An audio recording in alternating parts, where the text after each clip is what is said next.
So the leaks are coming thick and fast now. First this morning, as we reported earlier, the Washington Post reporting Barack Obama was having private concerns about Joe Biden's ability and that he should step away from the presidential race. This hour, the New York Times is reporting that Joe Biden has started to accept the idea that he may not be able to win in November and might have to drop out. Let's go live to our Sky News US analyst, Michael Ware. Michael, good to see you. Matter of time now, surely. It's starting to feel that way, isn't it? I mean, obviously, it still just comes down to that one man, Joe Biden, President Joe Biden himself. But look, you can really feel this tide within the Democrat Party turning into a tsunami. Yeah. I mean, former Speaker Nancy Pelosi, former President Obama. I mean, come on. Well, that's what I was going to say. Look, you got Pelosi, you got Jeffries, you got Schumer, you've got Barack Obama. I mean, these are all the icons of the Democratic Party, and they're all basically telling him to step aside. I mean, how does he not?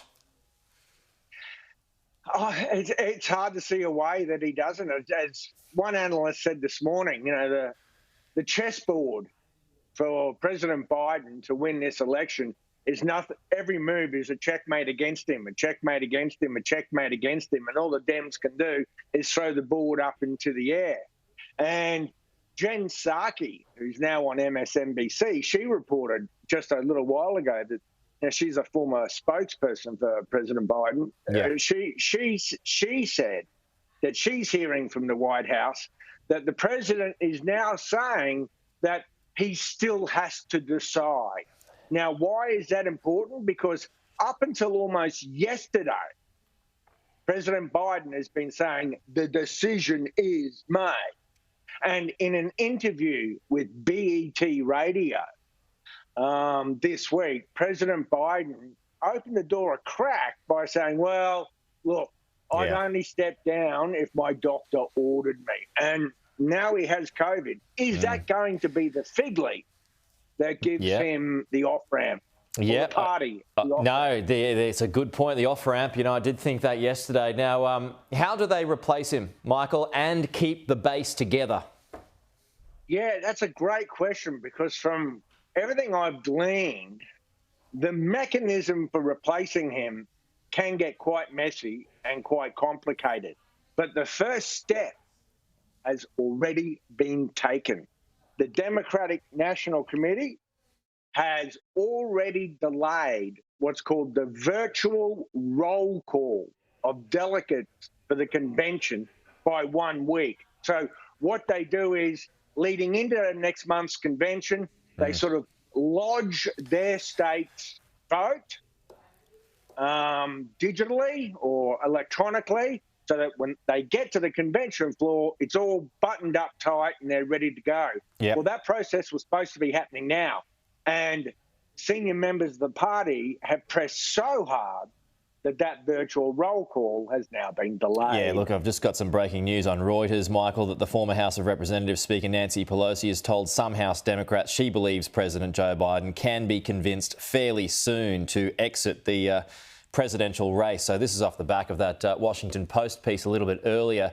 So there is a sense of inevitability about this. I wonder if an open convention is just going to be even though it will be messy, is it the easiest way to go ahead? Well, it'd certainly be a lot more fun, but I think the easiest way to go ahead. Yeah, that's what I mean. Hey, let's face it, we're the only ones in town. Yeah. No.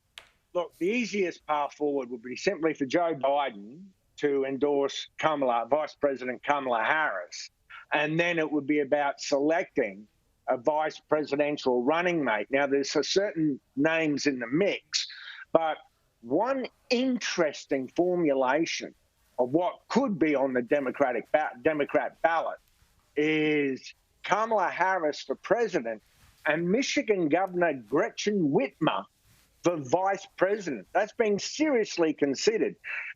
They say that, 2 women running, of course, would be unprecedented in US politics on the ticket.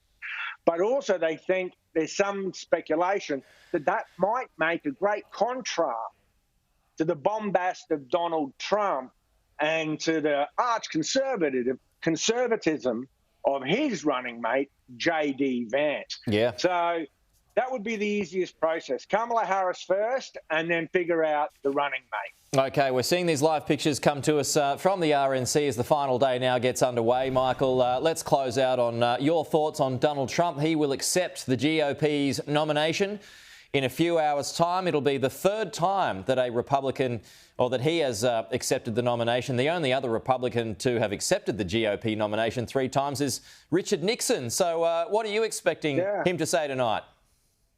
Well, look, that's actually another great question, because we seem to be seeing a more chastened Donald Trump.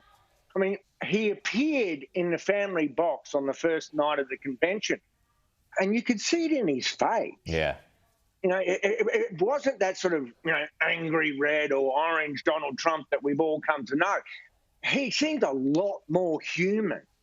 And from that clip that you play, that PBS obtained from that donors meeting, he literally seems to have found God. Literally. It's a come to Jesus moment, Not figuratively, literally. And he's always had a core evangelical Christian base. He describes himself as a white Christian nationalist, So he's always relied on that. But all of a sudden, maybe he's really starting to believe in it. OK. Yep, and this all ahead of us. It's going to be a great speech. Look forward to it anyway. Yeah, look, he spoke for over an hour at the convention last time, 4 years ago, so he'll probably do the same again. Michael, good to see you as always. We'll chat to you soon.